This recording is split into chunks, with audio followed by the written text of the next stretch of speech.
Bom, terça-feira e ainda não passou. Ainda tô anestesiado com esse jogo de domingo, né? Então, agora é rezar mais do que a gente já rezou.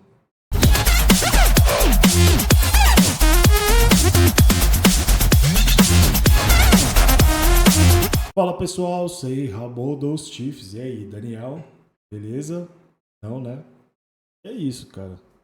Terça-feira, depois que finalizou aí a semana 14 da NFL, somos um time 6-7, um time sem vergonha, sem sal, sem açúcar, sonso, com um treinador que dá umas entrevistas coletivas que não quer dizer nada, infelizmente, né? Como é o título da thumb aqui, eu amo o Andy Reid. Então, acho que depois do... Quer dizer, a gente nunca viveu, né, a era da Hank aí, mas assim, não dá para entender e com certeza ele é muito mais vitorioso do que o Hankins, tá? Por conta do período aqui que o Chiefs teve aí com o Mahomes, né? O Lynn Dawson, ele não tem mesmo impacto, né? Assim, em termos de números, óbvio, tem um ponto a mais, mas era um outro jogo.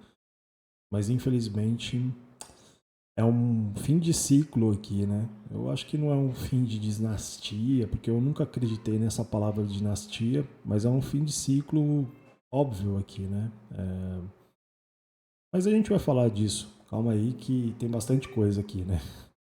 Bom, vamos lá. Então, em termos dos jogos da rodada, vou falar do que eu perdi aqui, basicamente. Baltimore aí é uma bagunça. Não sei se o Jim Harbaugh tem mais o elenco na mão. O próprio Lamar Jackson parece que desandou aí. Titans ganhando aí do Cleveland Browns lá em Cleveland. Cleveland também é algo a ser estudado. Para mim, o técnico cai nessa pós-temporada agora, porque, cara, assim, o que fez ali na conversão de 2 pontos, para mim, não existe. Indianapolis perdeu, para mim tá fora aí, Indianapolis, né? Não é mais um contender por conta do Daniel Jones, né? Então o Daniel Jones machucou, tá fora da temporada aí, lesão no Aquiles. Problema, né? Porque o cara não tem contrato garantido para o ano que vem e quem vai contratar um cara que tá com um Aquiles e é o Daniel Jones. Então, aquela o conto da abóbora, né? Chegou à meia-noite aqui pro Daniel Jones, tá? Bom, Buccaneers também, a Baker Mayfield aí com algum problema sério no ombro, tá limitando algumas jogadas aí e não sei. Esse aqui é o primeiro jogo esquisito, né? O Joe Burrow com 4 TDs aí, 2 interceptações muito feias, muito feias, e o jogo tava na mão. Em algum momento aqui esse jogo já tava quase 3 posses de bolas de vantagem pro Bengals e desandaram. Então, vamos lá. É o jogo que a gente perdeu e Eagles e Chargers aqui, que para mim foi o segundo jogo mais esquisito da rodada. O jogo terminando aí com 4 interceptações e um fumble perdido do Jalen Hurts.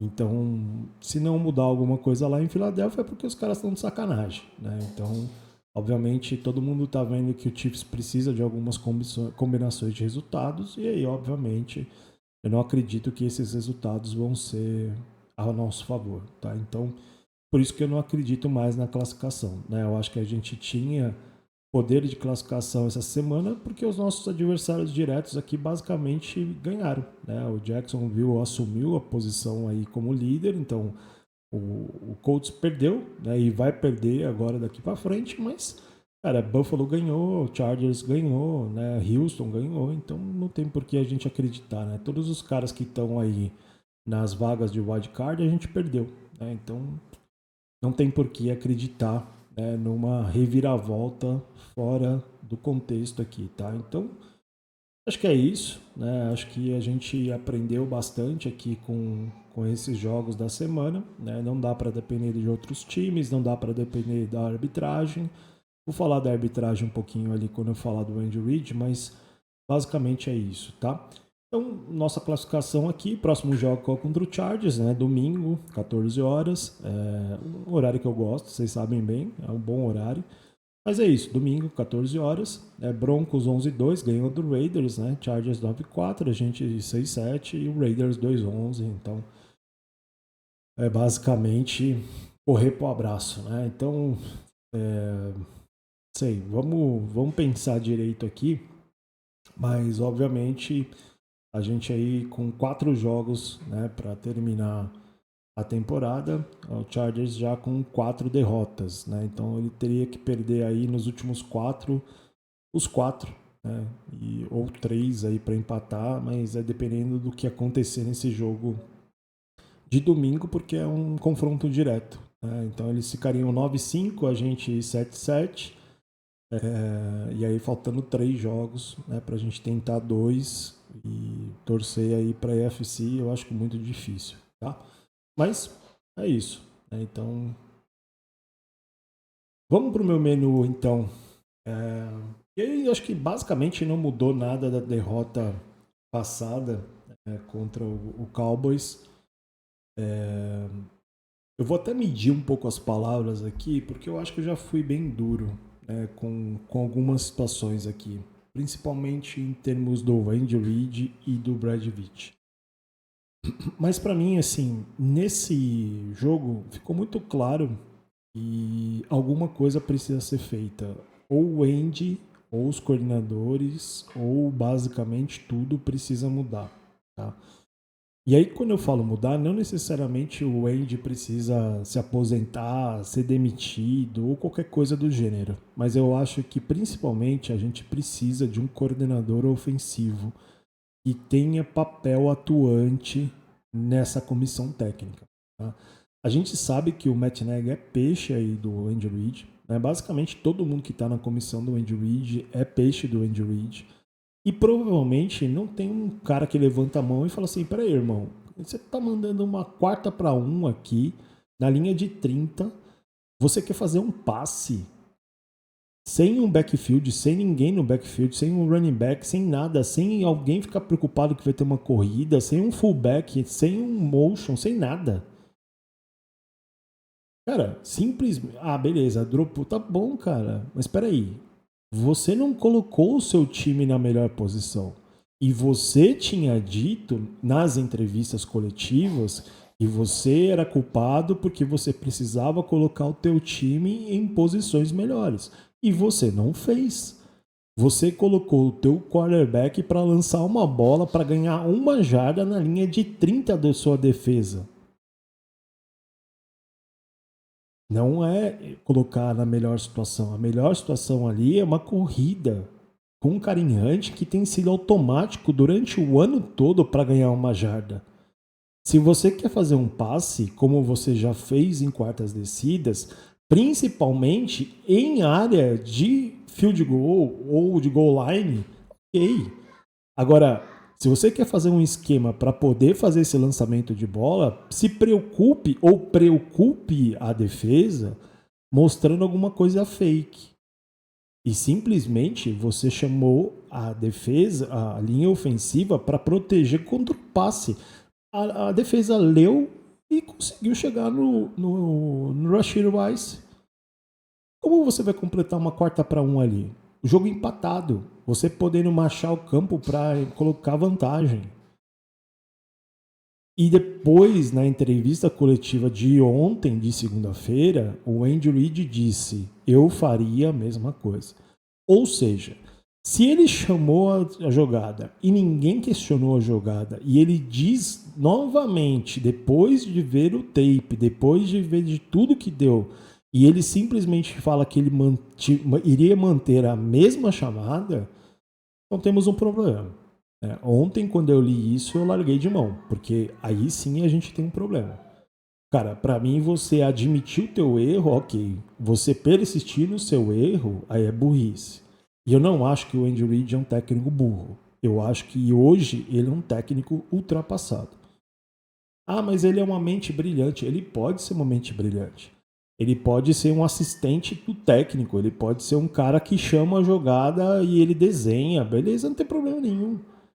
Mas eu acho que hoje ele é a voz soberana do time. E aí, quando você tem uma voz soberana do time, ninguém vai discutir a posição desse cara. E aí é aquela história, morra como herói ou viva o tempo suficiente para se tornar um vilão. Para mim, hoje, o Andy Reid é um vilão. Essa temporada tá jogando a imagem do Andy Reid no lixo. E é basicamente o que aconteceu depois de 13 temporadas no Eagles. Por quê? Você tem um técnico vitorioso, um técnico que sempre classifica para a pós-temporada, do jeito que classifica. Vamos lembrar as últimas 3 pós-temporadas como foi a classificação. Deu certo? Deu certo, 2 títulos, ok. Temporada passada, sabe lá Deus como a gente conseguiu chegar na pós-temporada e tomou o vareio que tomou contra o Eagles. Aí você começa a temporada, um jogo esquisito que você tem que viajar para o Brasil, beleza, perde para o Chargers, que é realmente o time que evoluiu esse ano, assim como o Denver, os dois evoluíram na sua divisão, ok. Tem o problema de viagem, jet lag e o cacete a 4, ok. Aí no segundo jogo, quando você pega o time que te deu uma paulada no Super Bowl, que você vai jogar em casa, a torcida toda revoltada, querendo pegar os Sirianni e caramba 4, você é fofo. Então naquele jogo, a gente já viu como ia ser a temporada do Chiefs. Fofo. 0-2.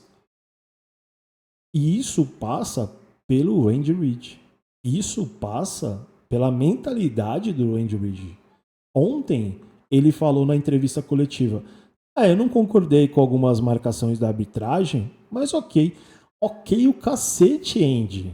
Você tem que colocar para falar sobre isso. Porque a gente está vendo nessa temporada vários erros de arbitragem e não é só contra o Chiefs. Tem a favor do Chiefs, contra o Chiefs, mas contra toda a NFL. Toda a NFL está sofrendo com erro de arbitragem. E simplesmente você que é uma voz forte, você é um técnico vitorioso que está na liga há quase 30 anos, você poderia abrir os olhos do Roger Goodell para falar assim: peraí, irmão, tem alguma coisa acontecendo.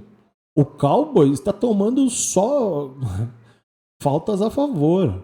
A gente teve duas faltas nesse jogo que elas foram totalmente a favor do time contrário dentro de casa, e não estou falando para ter vantagem, mas obviamente quando você vê as faltas, cara, não tem como.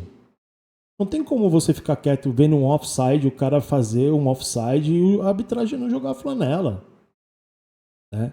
Você deveria dizer isso. Você, Andy Reid, deveria ter um papel como um cara de idade dentro da NFL para mostrar esse tipo de problema. E não é só simplesmente para proteger o teu time ou fazer alguma coisa diferente, mas pelo esporte. Pelo esporte. Porque tá ficando chato, cara. Ver umas chamadas de arbitragem. Tá ficando bem chato. Então, assim, hoje, para mim, o Andy Reid é uma peça que a gente vai ter que pensar depois da temporada. Eu acho que o papel do Andy Reid nessa temporada ficou muito claro que ele pode ser um consultor, ele pode ser um cara que seja um administrador, ele pode ser o head coach. Eu não tenho problema com o Andy Reid sendo o head coach do ano que vem, desde que ele tenha um coordenador ofensivo que trabalhe melhor. Porque olha só, eu admitiria, tá, uma pós-temporada perdida como essa que vai acontecer se o Mahomes tivesse machucado. Se a gente tivesse vários confrontos aí que a gente tivesse perdido por detalhe, erro de arbitragem, como foi no começo, na primeira metade da temporada foi isso. Só que hoje, peraí, a gente tem os caras que todo mundo queria, né? O Rice, o Worth, aliás, seu Worth, um touchdown na temporada toda. Né? Rice, Worth, tem aí o Thornton, que para mim é o que tem demonstrado um pouco melhor. Juju, né? Hollywood Brown, tá todo mundo lá. Sem ninguém tá machucado. E não performa. Tyrants tem o Tônio, que não serve para nada, né? Porque eu não entendo por que o Tônio não faz parte do corpo de rotação melhor desse time. Tem o Noah Gray, que a gente sabe como é o Noah Gray. Ele não tem condições de ser um Tyrant 1. E tem o Travis Kelce, que todo mundo sabe que está se aposentando. Ah, dropou, foi uma interceptação, beleza, cara. Foda-se. O que esse cara já fez pela gente tá na história. Eu não vou descer nunca o pau aqui no Travis Kelce, tá? Agora, o Wiley, que é o tight end que deveria estar subindo ali, cara, ele é cortado todos os jogos. Todos os jogos a gente vai sem menos um tight end, porque simplesmente é uma decisão do Andy Reid. Né? Bom, e aí eu vou falar de Steve Spagnuolo. Spagnuolo, para mim, é um cara que precisa. Sim, eu acho que ele já mostrou muita coisa, né, para esse time. A defesa jogou super bem nesse jogo, incrivelmente jogou bem. Jogou bem quando o Trent McDuffie saiu, tá? Trent McDuffie machucou, entrou no Williams e a defesa encaixou. Por quê? Sendo que no momento que o Trent McDuffie perdeu, mas se machucou, ele tomou uma big play de 40 jardas. Coincidência? Não acho coincidência, Steve Spagnuolo. Eu acho que simplesmente a sua teimosia caiu por terra nesse jogo. Né? Porque o Neil Williams foi super bem. E, aliás, eu topo tomar 40 jardas em cima do Neil Williams, que ele é um Hulk. Do Trent McDuffie, não. Tá? Então, quando a gente olha esse jogo por perspectivas, cara, tem alguma coisa aí na defesa que você tem que ficar esperto. Porque o Chris Jones jogou melhor, a gente viu os linebackers mais ativos, os safeties funcionaram, os cornerbacks funcionaram, a gente viu um tackle aí do Jalen Watson que resolveu ali uma das campanhas. A gente teve vários three and outs, a gente chegou no CJ Stroud. Então alguma coisa mudou. Eu acho que a gente sabe o que mudou. Agora, vai da sua teimosia agora manter o No Williams ou voltar com o Trent McDuffie, tá? Então, e só um parênteses aqui, né? Então, a linha ofensiva, né? Que a gente achou que ia ser um buraco, não foi, tá? Essa Apollo jogou muito, cara, muito. O Wayne Morris machucou aí no primeiro snap, né? A gente já tava com reserva do reserva, então a gente foi com reserva do reserva do reserva e, e deu certo, tá? Os caras jogaram bem, Calienson, Mataia, né? O Jalen Moore e o Wessapol, tá? Jogaram bem, bem, bem, tá? Deram tempo para o Mahomes.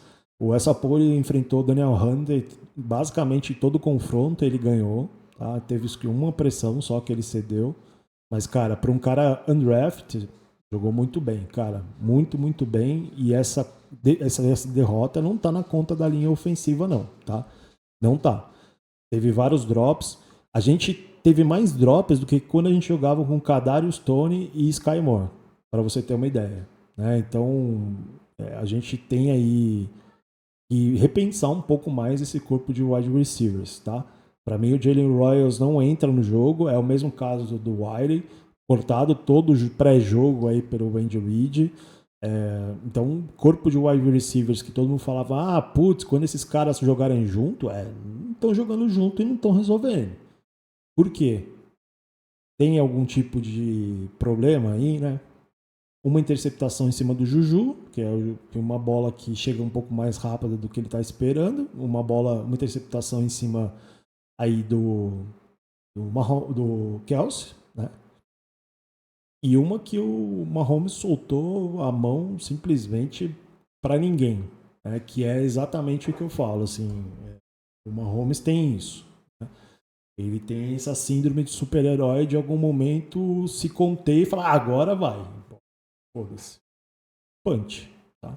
Bom, e aí vamos falar então de contratos, né? Então, o Brad Pitt vai ter muito problema, tá? Nessa pós-temporada. Não gostaria de ser ele aí nessa pós-temporada, porque ele vai ter que pensar em muita coisa, né? Começando com o Trent McDuffie, né? Eu, basicamente, ofereci ele no mercado, como ele fez com o Snead. Pega uma escolha de quarta rodada, tá tudo bem, e manda o cara pra casa do caralho e deixa ele lá. E eu fico feliz, né, com uma escolha de quarta, quinta rodada. O Pacheco não vai renovar, né? A gente corre com qualquer um, menos o Pacheco. Tá? O Pacheco, para mim, subiu no tamanco aí. É um cara que hoje não impacta. Parece o Cláudio Edler no final do tempo da passagem dele no Chiefs. Tá? Então, obrigado, Pacheco, mas eu acho que deu. Tá? E, e aí, dois jogadores que eu tenho falado aqui a temporada toda, né, que custam muito caro pelo que entregam, tá? Muito caro pelo que entregam, e é o Jalen Watson, ou perdão, o John Taylor, Jalen Watson não, John Taylor, machucado, né, nesse momento, mas tem o segundo maior salário do Chiefs, tá? Então isso é importante. E o kicker mais bem pago da NFL, né? Eu prometi que eu não vou falar mais o nome dele, porque me dá ranço falar o nome dele hoje. Perdeu um field goal aí, 44 jardas. É absurdo. É o 8º chute que ele perde na temporada. 8º. Tá? 8º chute que ele perde na temporada. Ganhando 10 milhões de dólares por temporada. Tá? E ainda tem contrato. Tá? Então, para mim, esses dois caras precisam ser resolvidos aí na pós-temporada. Tá? 2 contratos. Tem um contrato para mim que eu já falei aqui várias vezes também, que eu trocaria, né? Que é o Chris Jones. Teria trocado o Chris Jones já há algum tempo. E nesse momento o Chris Jones tá lá. Né? Faz um jogo mais ou menos, ganha um pouquinho mais de visualização, faz ali, aparece um pouquinho, né? Vai dar uma entrevista coletiva e ele, cara, gente boa, cara. Eu gosto dele. Como pessoa, ele parece ser um cara excelente. Mas não dá para você gerar impacto no tamanho do contrato do Chris Jones, né? Depois de tudo que aconteceu. E a gente está aqui na semana 14 falando, legal, teve um jogo mais ou menos do Chris Jones. Tá? Então, são contratos que precisam ser vistos. Tá? São contratos que precisam ser revistos. Até porque nós não teremos, né, mais Travis Kelce e a gente precisa de um tight end número 1. Tá? Noah Gray não é a solução. Eu gosto do Robert Tonyan, acreditaria no Wiley, mas o Noah Gray não tem condição de ser o tight end número 1. Tá? Então, vai precisar contratar ou ir atrás do draft de um tight end. Tá? Do mais, eu acho que tem muita coisa na conta do Brad Veach. Né? Eu já tenho falado bastante sobre isso. Né? Acho que quem acompanha o canal aqui já está com o saco cheio de ouvir eu falar sobre isso. A gente não vê o trabalho do Brad Veach mais funcionando. Né? A gente não vê o Brad Veach mais tendo impacto em algumas decisões, né? Salvo essa trade deadline que não foi feito nada para reforçar o time. Né? A gente tá com problema de cap, mas esse problema de cap tá aqui. Né? Você pagar John Taylor aí o segundo maior salário, né? Você vendo um declínio do Harrison Butker e você renovou com ele. Né? Você tem coisas acontecendo aqui com o Tranquil, por exemplo, que eu acho que é um dinheiro que esse ano não está sendo bem pago.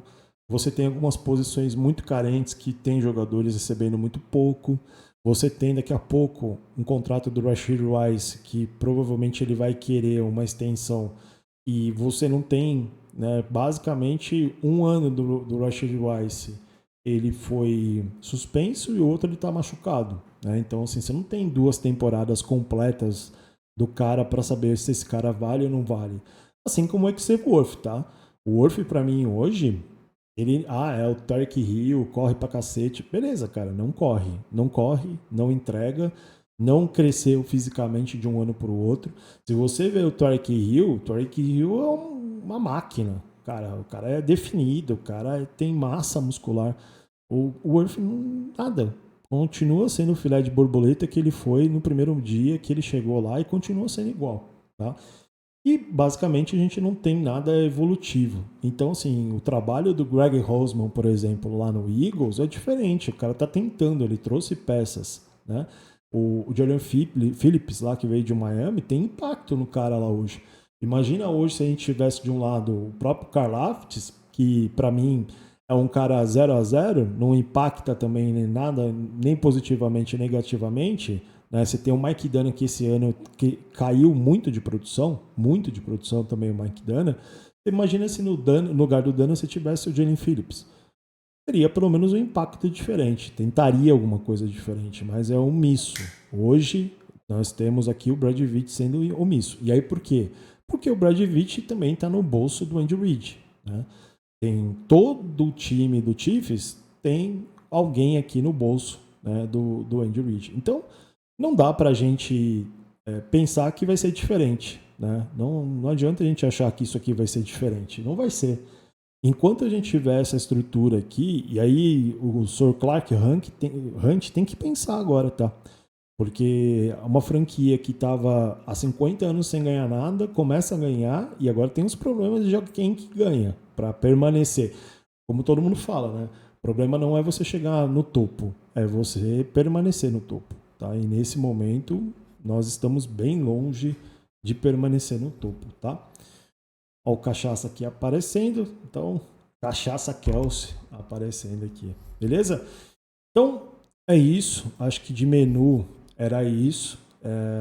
A gente vai transmitir, né? Óbvio. Eu vou transmitir o jogo aí domingo, 14 horas. É o horário que eu gosto de transmitir esses jogos.